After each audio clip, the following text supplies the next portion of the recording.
Welcome back. Subscribe and keep learning with us every day. Ready for another video?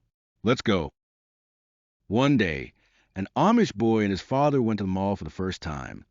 Everything was new and exciting. The bright lights were shining everywhere. The big stores were full of things to see.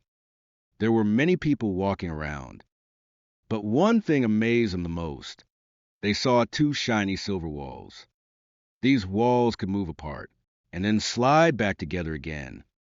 The boy stared at it and asked, "Father, what is this?"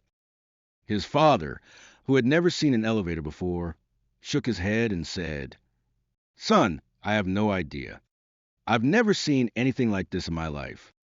Just then, an old woman walked up to the strange moving walls. She pressed a button on the wall, and the walls opened. She stepped inside a tiny room, and the walls closed behind her. The boy and his father watched closely. Above the doors, small numbers began to light up one by one. They saw the numbers 1, 2, 3, 4, 5.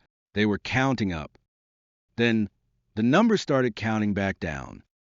They saw 5, 4, 3, 2, 1. When the doors opened again, a beautiful young woman stepped out. The father's eyes widened in shock. He was surprised. Without looking away, he whispered to his son, "Quick, go get your mother." Thanks for watching. Don't forget to like and subscribe.